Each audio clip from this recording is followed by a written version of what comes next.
We'll start with item 1, the minutes of the previous meeting. Est-ce qu'il y a des commentaires sur le procès verbal? Any comments on the minutes from the last meeting? Okay. Allons aller à... So we'll go to 2. Est-ce qu'il y a des commentaires là-dessus, Madame de Bellefeuille? Comments, Ms. de Bellefoy, followed by Mr. Julien. Yes, I'd like to do some follow-up on page 2 of the minutes. I have a few questions. You've written letters to various partners to inform them about the working conditions of interpreters. I have 2 questions, 2 follow-up questions. Did we receive a response from the Translation Bureau regarding our request for clarification of their ability to provide additional capacity about the recruitment of new interpreters, contract employees, accredited freelancers, and who can work remotely? Did you receive a response? No, we've not received anything yet. We're still waiting. And so, to be brief, the answer is no. Mr. Chair, you're very patient because I find it most unusual that the Translation Bureau doesn't respond to the board's request requiring clarification on their capacity. I remember how enthusiastic the government whip was, and the government leader as well was, saying that the new interpreters had been recruited, and we seem to understand that our problems were resolved. But I see that the problem's not been resolved, but we have not yet had a TB response. What can we do, Mr. Chair? What can we do to exert some pressure on the board so that they respond to our request? That's a very good question. We've asked it for a response several times. Whether the response is good or no, I want to know what's going on. What I could do, Mr. Patrice is in charge of the discussion with them, and I'll turn the floor over to him. He can perhaps answer better. Mr. Patrice, we followed up on this week, and the Translation Bureau said at the latest tomorrow. With your permission, Mr. Chair, I could ask Mr. Obey or Mr. Lemoine or Mr. McDonald to come and sit at the table, because they've had further discussions with the Translation Bureau regarding the predictability of resources for the House and the board's ability to supply interpreters over the next few weeks. So they have been in discussion with the Translation Bureau this week, earlier this week, so perhaps they could inform you about the status of these discussions. Yes, please come and join us at the table.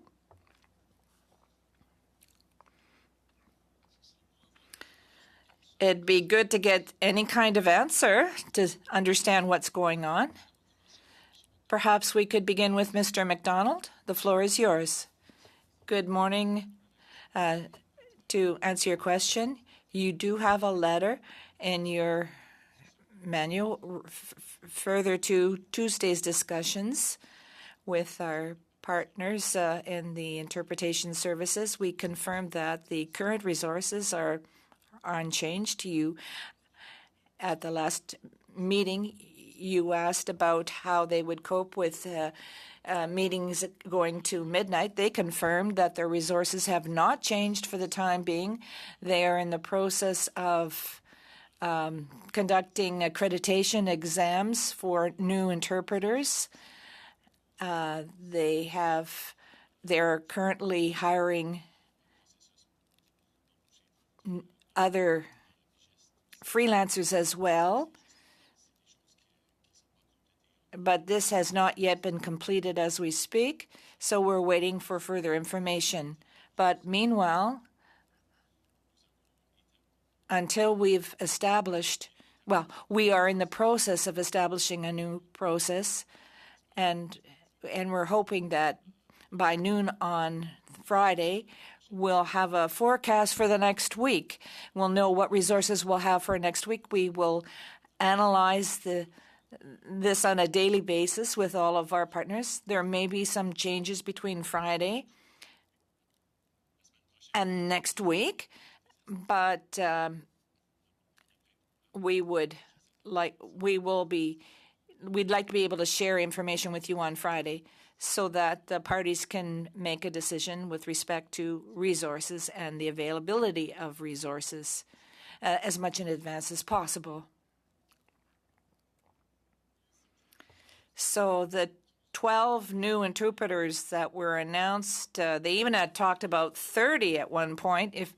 So we're talking now about 12 that are now in the process of being accredited. This is quite a long, lengthy process given the urgent demand, but Mr. McKim will be very happy. This will be the last time that this issue is going to be raised at the Board of Internal Economy, because we'll be hoping that this will all be resolved shortly.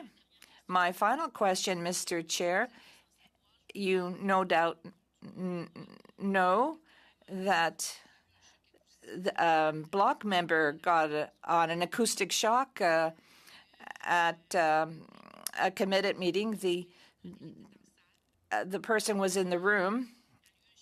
She received an acoustic shock, and she was dizzy for 24 hours. She's going better, but she's lucky because her reflex was the sound was very weak, so she put the volume up, and when the sound came back on, she got a shock because the sound was on maximum. So that made me think, Mr. Chairman, that it's normal to experience certain sound problems. We work with equipment, but I want to make sure that all the equipment that we use in our meeting rooms are adequate to avoid acoustic shocks and difficulties that ensue. I would also like to ensure that despite the fact that you heard from scientists about the audiovisual equipment and the answer was that it was adequate, but the fact remains that we are having a lot of problems. Mrs. Viala had an acoustic shock, and despite the conclusions, the very encouraging conclusions drawn by the scientists, I'm wondering what more can we do to avoid further injuries to interpreters or to members who are in person in the committee rooms. Mr. Obey, I think that you could answer. We're taking this incident very seriously. However, I saw the incident. I saw exactly when it happened. We checked the console. We didn't see any problem, but I can assure you that we're taking this very seriously. Tomorrow, I'm going to be contacting the supplier of the equipment and do another verification. Make sure that the whole system is working well. I have a meeting with Bosch. It's a Bosch system, and I'll be meeting with them on Friday with my team, and we'll be testing again. However, as you said, obviously, when this problem occurs, well, we have to take it seriously. We have to get to the bottom of it. And this incident, well, we can't blame, in this particular case, we can't say that this was due to a virtual meeting, because that wasn't a virtual meeting at that time. When people, we don't want to put interpreters at risk, so perhaps we'll have to strengthen our rules with respect to equipment to ensure that the sound is excellent both for interpreters and for members. And my last final, it's the decision on page 3 of the minutes. It's a proposal to transport between workplace and secondary residence. Is it official, starting on this date where the decision was made? Has this information been forwarded to all MPs? Yes, it has. The decision was made, and it's now in place. Perhaps I'll ask Mr. Patrice to provide more information. I don't know when the information was sent out to everyone. The information will be sent to all MPs tomorrow. Next week. Okay. Thank you, Mr. Chair. Now we will continue with Mr. Julien. Thank you very much, Mr. Chair. And I agree with Ms. de Bellefeuille. When we look at the letter that we received prior to this meeting, it talks about interpretation costs and that factors, rather, related to interpretation. This concerns me because we have an emergency here. Interpreters have been hurt in the Senate. Now, a member, that really concerns us. So, as far as I'm concerned, I find it very important that we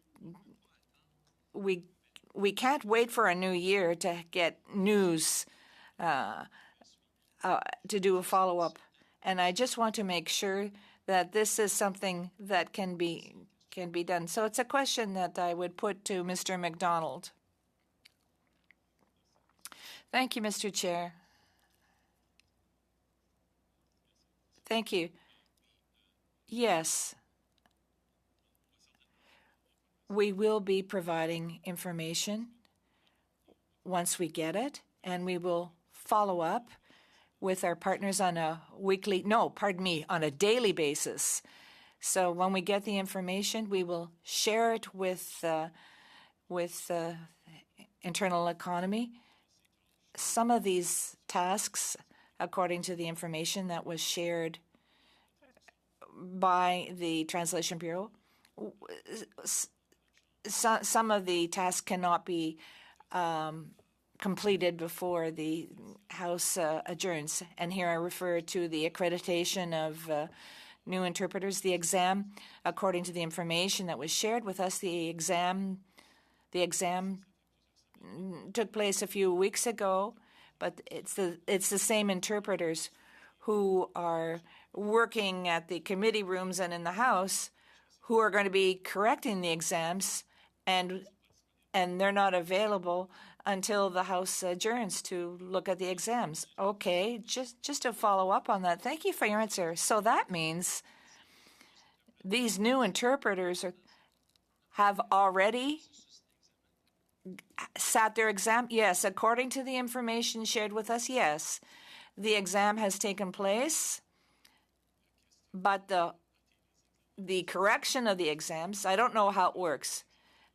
Yeah, the process of correcting the exams, well, the same interpreters who are working for committees in the House are the ones who are going to be doing the corrections, and they have to wait until the House adjourns because the House is so busy right now.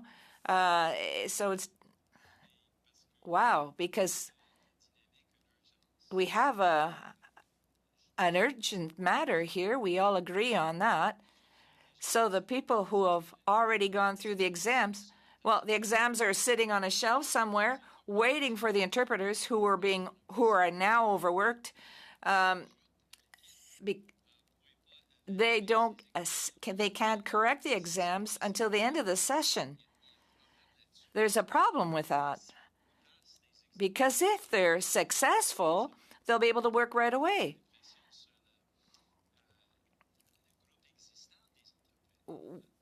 So it seems to me that we have to do the assessment of these exams as quickly as possible.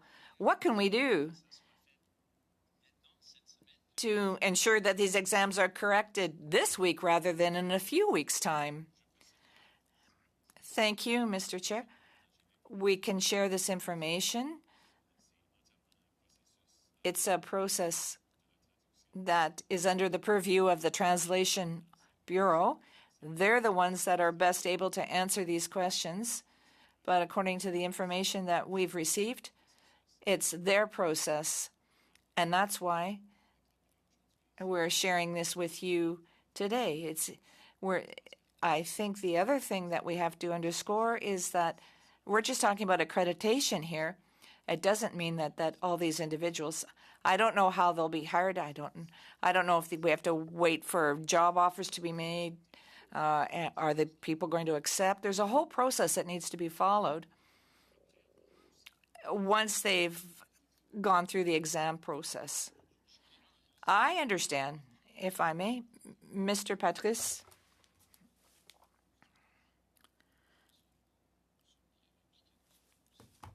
We're very involved with this file, Mr. Chair. For your information, last week I met with the Deputy Minister of the department that oversees the Translation Bureau. We talked about possible short-term and mid-term solutions. Your concerns are mine as well, so I'm committed to having other meetings with them to better understand their issues. We understand 69 participants went through the exam process, but there's no guarantee that these 69 people who sat the exam are going to work for the Translation Bureau. Sometimes they want to get the accreditation and offer their services elsewhere. And I know that there are other stages that we have to go through. Once they're accredited, they have to be trained. They have to be introduced to the parliamentary milieu. So we're going to have to discuss the matter with the Translation Bureau, and I'm committed to doing this as quickly as possible, and I'll provide you with an update at every meeting. Whether I'll tell you where we stand. How long does it take? Once someone has passed the exam, how much time does it take to train the person before the interpreter is available to work? I don't know, but I will ask. I will ask about the training program and to get further information. That would be very useful to have this information. Thank you. Perhaps we could have it by the next board meeting, because if there are 69 exams that are just sitting there and we have a scarcity of interpreters that lead us to the situation where there's too much work, and they do a wonderful work, these interpreters, in our bilingual parliament. So we need to provide a quick process for them so we can get other people that can join the team. But if it's just a question, if it's just a matter, I do understand the administrative and human resources side of it, but if it's a matter of just correcting the exams and providing training, let's go as quickly as we can, because we're talking about the people that can then provide us with services. So I also have a question for Mr. Aubé. I see from your letter, and thank you for that, you said that you're talking about the issue of sound and sound quality. All parties agree that the main concern discovered by the NRC in October has been resolved. When you say all the parties, who are these parties, and were interpreters or their representatives involved in this evaluation as well? Mr. Aubé, please go ahead.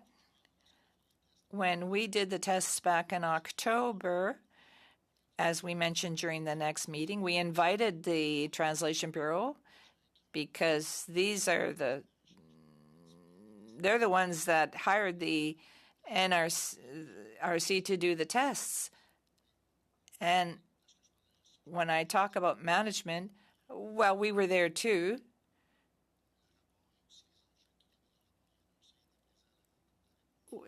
So the people who were there, it was the House of Commons, another consultant, we had the NRC and the Translation Bureau.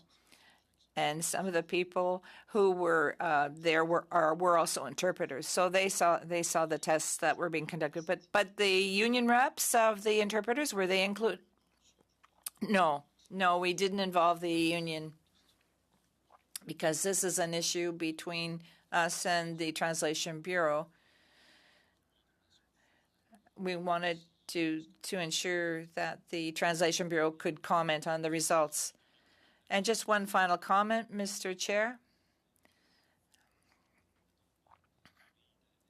And others can intervene if they would wish, but it seems to me that it would be very important to consult with the Interpreters Union, given the situation, given the accidents that have occurred, and they were serious accidents, and the importance of interpreters and the contribution they make to not only our parliamentary life, but also to the fact that we have a hybrid parliament, and we depend on the health and safety of our interpreters. So I think these consultations would be very important. Thank you very much, Mr. Chair. Mr. Obey. Thank you. Mr. Julien, I'd just like to add that when we did the initial tests, we did consult the unions because we know that there are meetings that are going on constantly, and the report was finalized and the translation of the report was finalized. We're going to submit it to the Translation Bureau, and if they invite us to their meetings, we'd be happy to go and answer any questions they may have. Are there any further questions? So we'll continue with number 3. 2025. J'aimerais demander à Monsieur Guillaume Laperrière de... So, Mr. Guillaume Laperrière, could you please come to the table to do your presentation?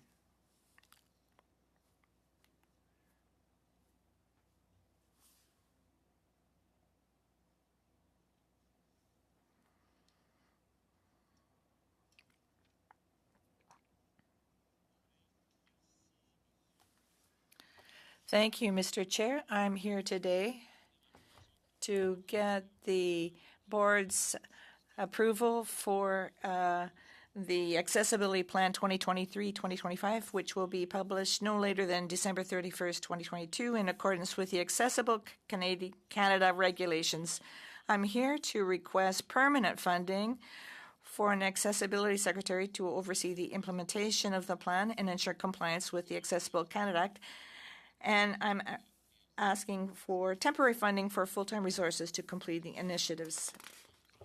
The goal of the Act is to create a Canada without barrier by 2040, especially for persons with disability. This is to be achieved through the identification and removal of barriers and the prevention of new ones. The plan should demonstrate the House commitment, its accountability to any person who deals with the organization.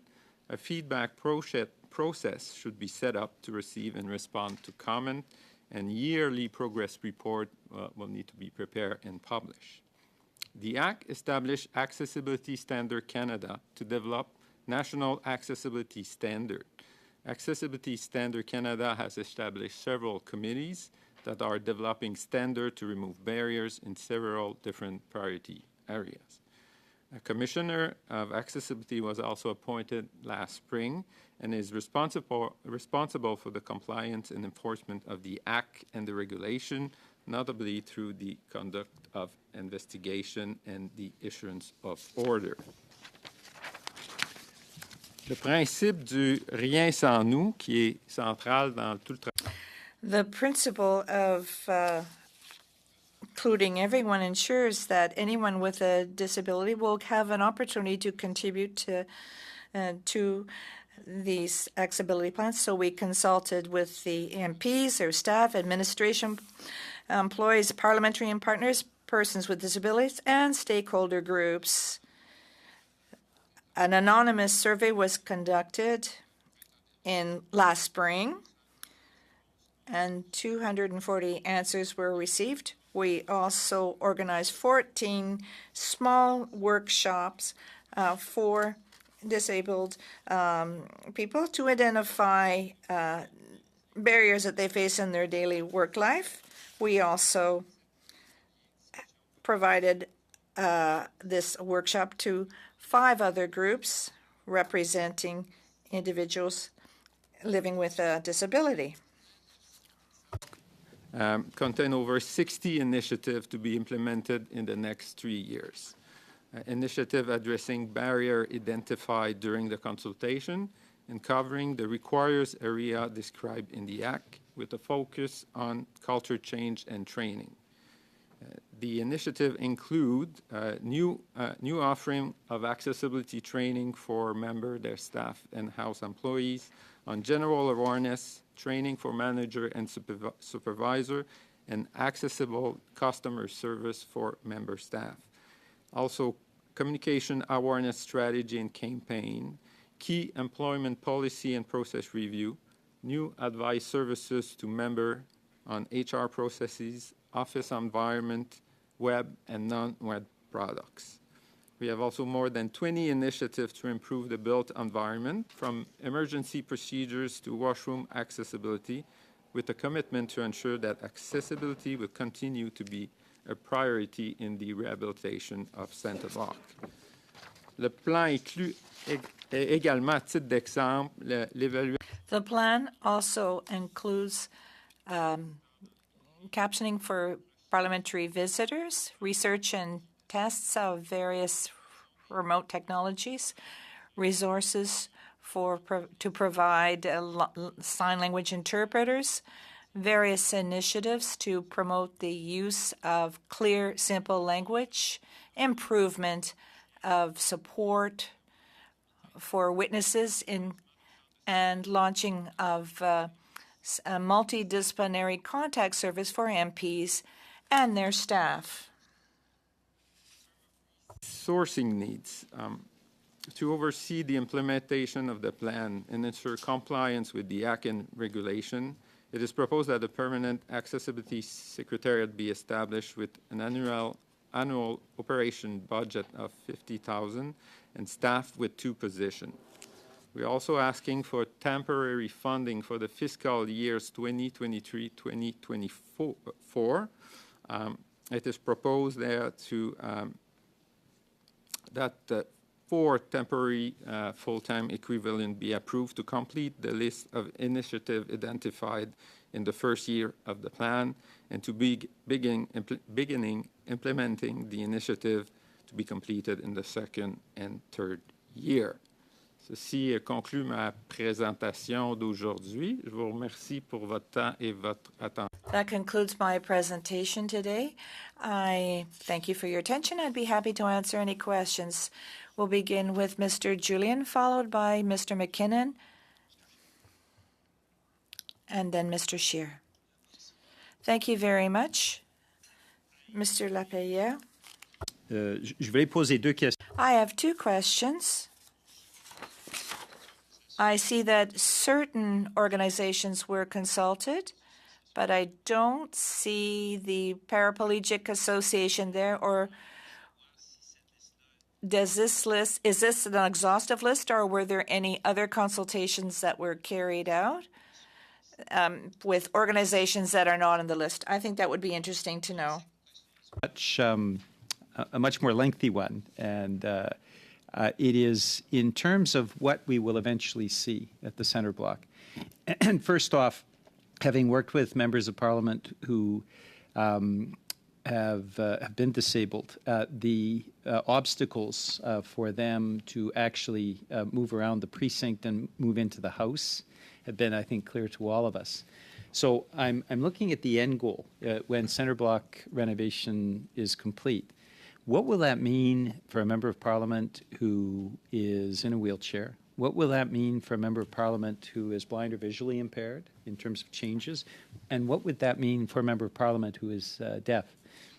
We have had deaf representatives at the provincial level, only one at the federal level who is hard of hearing. But I'd be interested in seeing what you see the end goal as for those members of Parliament. And then the same question for a visitor in a wheelchair, a visitor who is blind or visually impaired, a visitor who is deaf or severely hard of hearing, deafened. It would be interesting, I think, for us to see conceptually what differences this will mean over the course of the next few years and when the center block renovation is complete. Merci. Merci, Monsieur Julian. Thank you, Mr. Julien. For your first question, the list of organizations that you see there, that's the list of all the organizations we consulted. We sent out several invitations to these organizations. We met with these 5 organizations.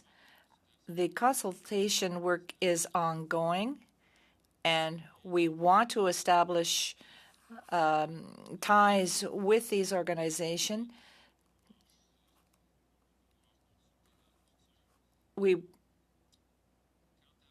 As for your second question, clearly, with the center block, renovations, we've made accessibility a real priority, and we want universal accessibility. So we're looking at it in very broad terms. We're talking about accessibility in general, but we're also looking at the various disabilities, whether they be auditive or visual. So it's a very wide spectrum. So our strategy when it comes to accessibility is to work with our partners. It's a good time to come forth with this accessibility plan because we've been able to reaffirm our objectives with our partners. And for us, we want to do as much as we can.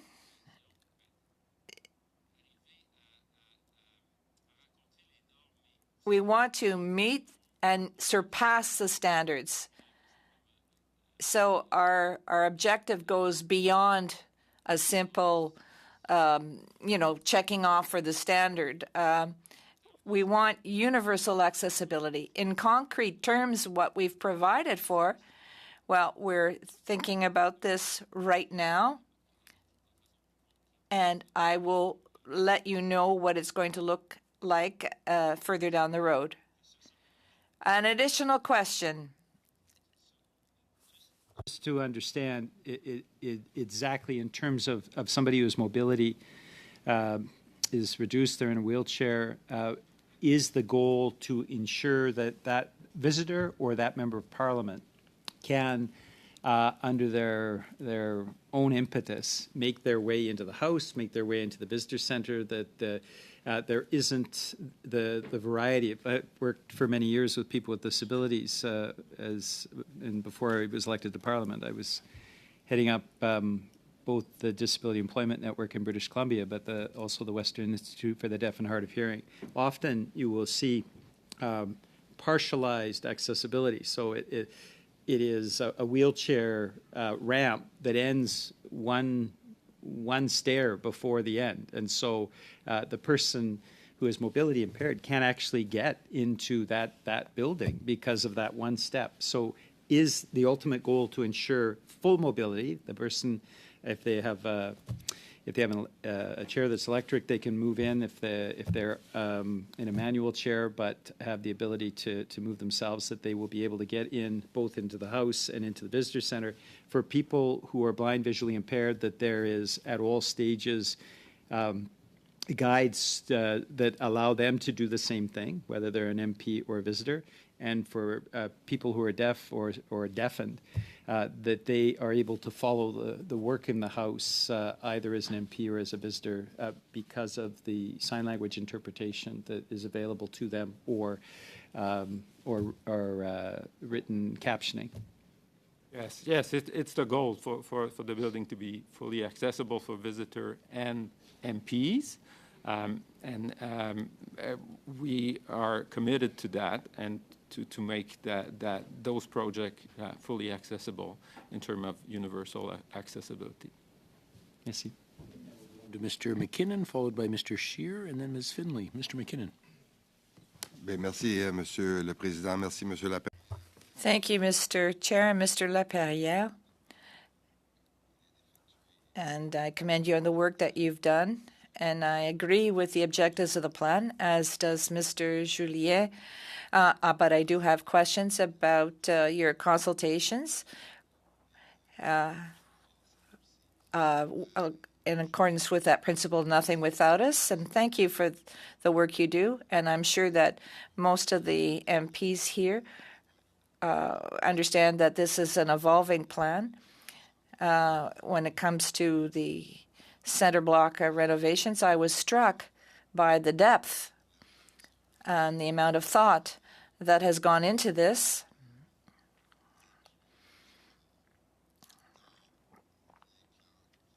All of this has been included in this plan for this important renovation project. And the Parliament of Canada has to set an example when it comes to accessibility and the thoughts that has gone into this and the improvements that have been made progress over time. So congratulations, bravo, and personally, I'm in favor of your plan. And I agree with the proposed funding. My question is, I know that the government announced its ambitions, its desire to hire people with disabilities. You yourself, you talked about a secretariat to enable the Parliament of Canada to achieve its objective. Do you have an objective, a goal to hire people with disabilities for this team? Mr. Lapierre, thank you for your question and your kind words. From the outset, we have going to be able to ask these questions. So we've put this in the first question because that came out as a priority as a result of the consultations. So, and it'll be a driver of change. So we have this in mind, and this is a central aspect to the whole plan. Sure. Thank you very much. I just wanted to talk a little bit about the need. I just want to echo some of the comments about the importance of this plan and ensuring that we modernize and upgrade the precinct to accommodate as many people as we can. I know in the past when the House of Commons and the Senate have to tackle an issue or there's a new initiative that's proposed, often a working group of existing resources will be assembled and groups of department heads will come together and tackle the problem and oversee it. And I'm just in relation to the proposal for a new secretariat with permanent FTEs, I just wanted to ask you why that was the direction that was chosen instead of using existing HR expertise to come together and oversee this plan, since the secretariat won't be necessarily doing actual physical changes and implementing that, but they'll be overseeing it. Was the option of overseeing that with existing resources for the House and Senate administration considered, and if so, what led you to the conclusion to have a more permanent secretariat type of model? Thank you for the question. We created a working group that was bringing together all service directors, subject matter expert. So we had 20 people around the table to work on the preparation of this plan. So the approach of creating a separate secretariat was first in the act itself. There's a requirement to identify a position, someone responsible for receiving comment and feedback. That's a big part of what we have to do on an ongoing basis, is to continue consulting, receiving feedback, and take action on those. The other aspect is the scope of the work in accessibility touches the whole organization in different aspects. I mean, there's HR aspect, there's emergency procedure aspect, there's built-in environment aspect, and we believe that a centralized office that's not in one of the services was well positioned to do that. We also want to, and that's a big part of the work we have to do, is continuing consulting and taking action on comment we get. So a centralized office will help do that. And the vision is also for the Secretariat to be involved in the implementation of those initiatives and support each services in providing advice and resources if needed. Okay, very good. Now we'll continue to Ms. Finley, suivie par Madame de Bellefeuille. Ms. Finley. Thank you, Mr. President. Thank you very much for all your hard work on a very important matter. And I think the goal of universal accessibility is a very important one. I had two questions. One is, we have a new accessibility commissioner, Stephanie Cadieux. I know Stephanie well because she used to be a BC minister and MLA, and she herself is in a wheelchair and has been for many years. Is she part of your consultations? Is she part of this? Not at this point, but as we set up our office and the plan goes on, and we want to continue. It's one thing we want to do. It's reaching out and consulting more and more. There's been a big push out there on consultation because everybody is consulting to prepare their plan. So there was limited availability as well. Well, I think her role and the goal of her role and the whole reason for her role being created was the very purposes you're discussing, and being someone who's lived with a disability herself, she has both strong opinions and good ideas on these subjects. So I would encourage you to reach out to Ms. Cadieux on this. Secondly, I note that as part of your work, the Act applies to the House of Commons, includes for the purposes of the Act members' constituency offices. And this is something I ran into when I took over an office from a previous member, that in the House of Commons leases, it was required of the landlord to guarantee accessibility of the office. Now, my office was accessible, is accessible, and I made sure of that. But it became a real point of contention because the landlord was not in the same city as my offices. And they did not want to guarantee to the house accessibility of my office. And it led to such significant issues that I ended up leaving that office, moving into a new office with a local landlord who was prepared to do that. So I guess my question with all that is, if there is a way that with constituency offices the Member of Parliament could undertake to, yes, be sure that during their tenancy the office is accessible, that might be preferable to requiring it of a landlord who refuses to do that. So it's just something to consider, having lived through it.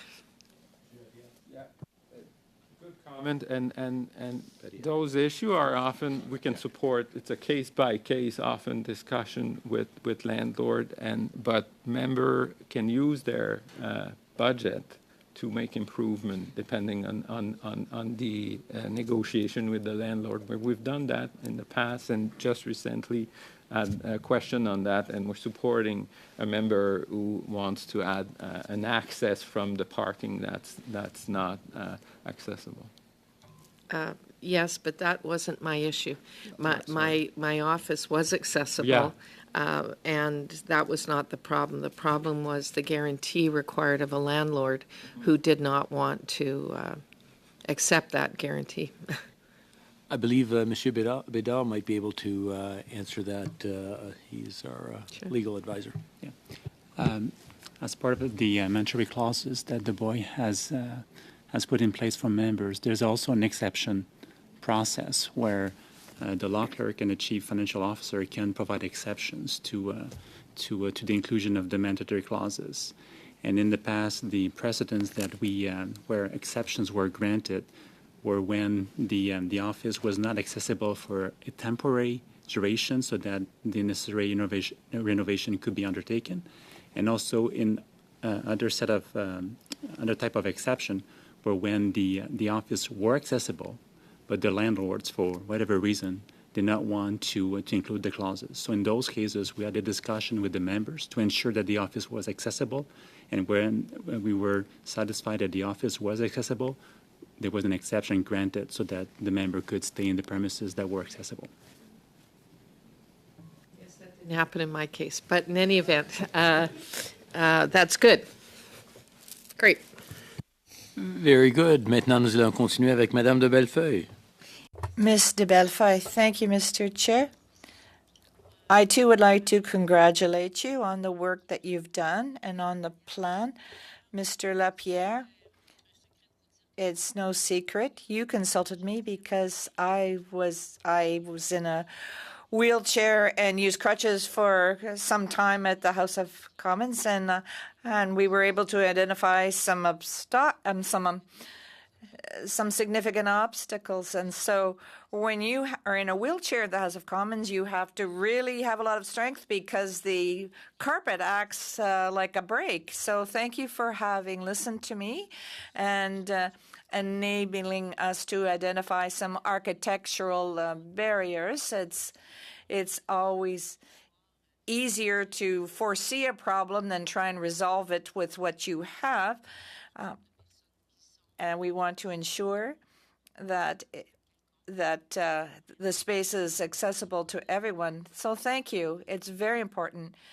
Sometimes we need legislation to force us to do something. But like Mr. Scheer, I was a manager in the Quebec Health system, and there are a lot of teams that have been established to look at accessibility for either temporary or permanent disabilities. And what I saw, and I agree with Mr. Scheer here, even though we may have a good team, if we're not able to implement ourselves transversally, and if we see that there's not enough leadership on part of management, well, you don't make very much progress.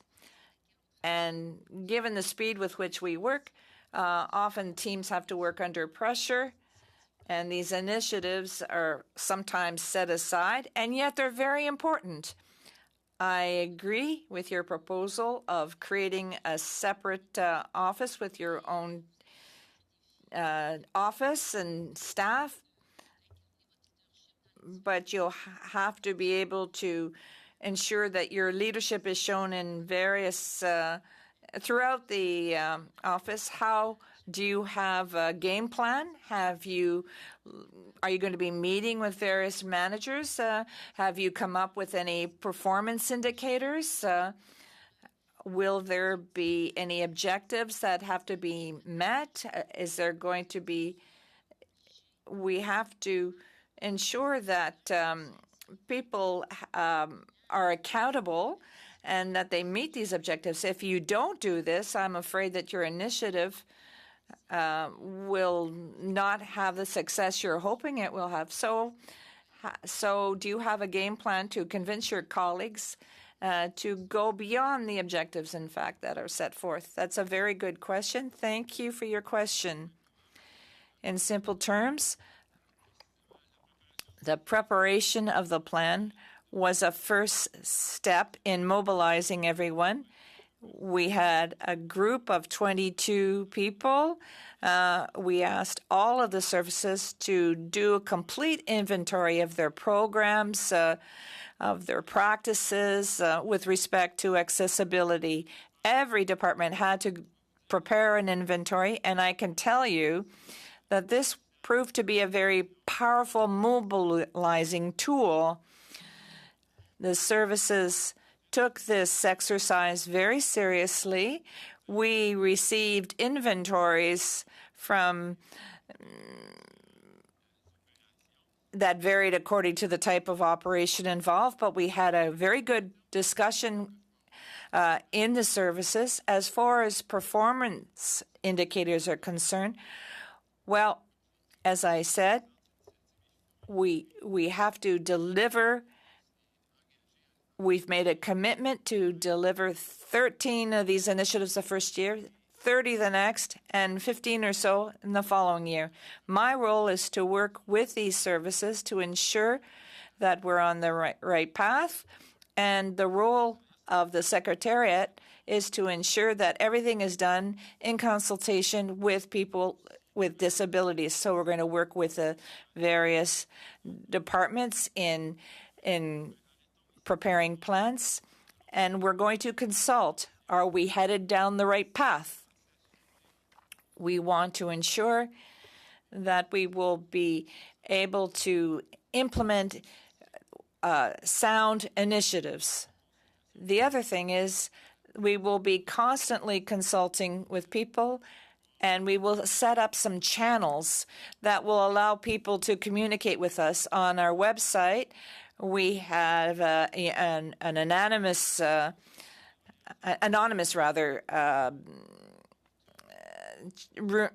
room where people can give their comments, and this we've identified. Someone can come forward and say, "We've identified a problem here." And this will all be part and parcel of the progress reports that have to be submitted annually.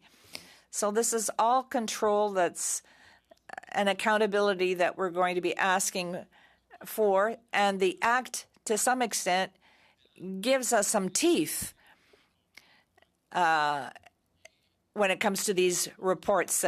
And in 3 years, we're going to have to come up with another plan, and we will set new objectives, new initiatives. So this is our initial plan. We're working on awareness right now, but right from the outset, we have worked hard, and we've got group work task force that will be there to mobilize people. Are there any further questions, comments? So we will continue. Does everyone agree with the recommendation? Very good. We have consensus. We'll move on to item number 4. We'll call up Monsieur Saint-Georges and Monsieur Fernandez. C'est une demande. This is a request for exception.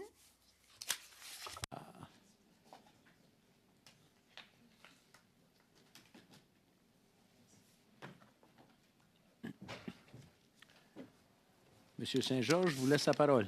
Mr. Saint-Georges, the floor is yours. Thank you, Mr. Chair. I'm here today to receive instructions from the board with regard to a request for exception presented by an MP. This would enable an MP to charge his office budget for advertising costs that were incurred between 2018 and 2021, representing approximately $2,000. The administration denied the member's reimbursement request as per subsection 11.3 and 4 of the member's bylaw. The member is therefore requesting that the board review the matter and allow the advertising expenses to be charged against its current year's member's office budget. Mr. Speaker, the specifics of this matter are included in the package for the board's review, and this is the end of the presentation. Questions and comments? Mr. Julian.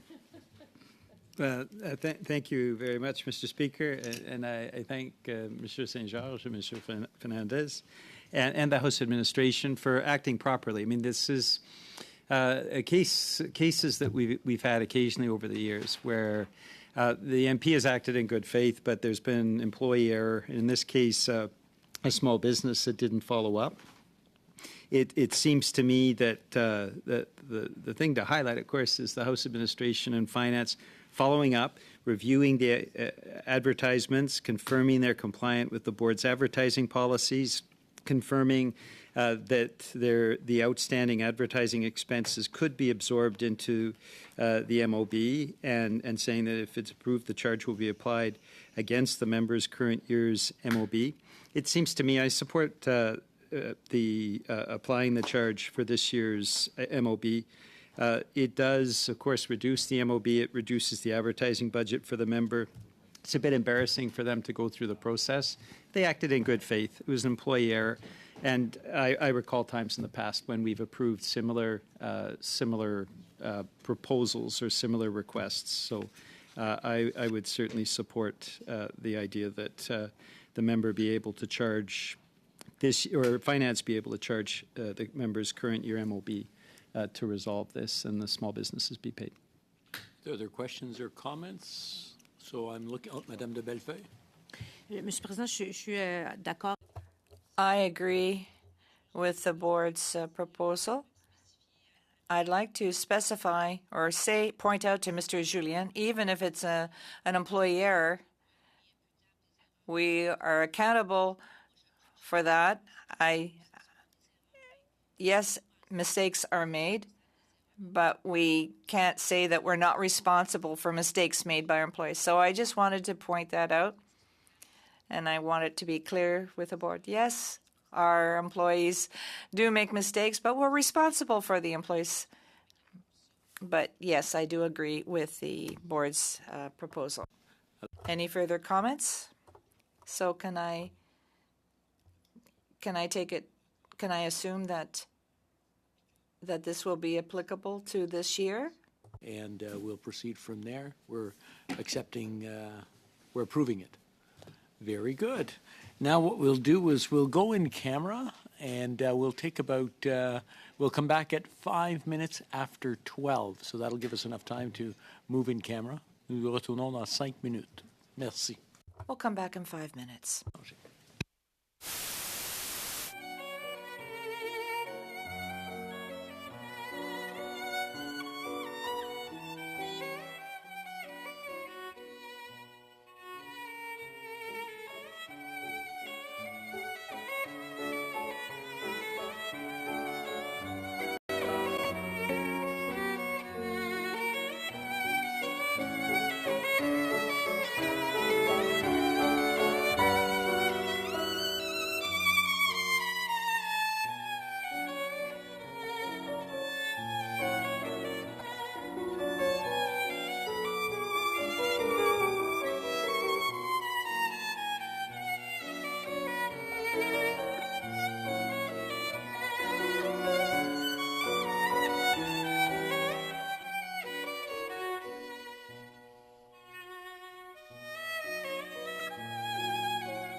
Thank you.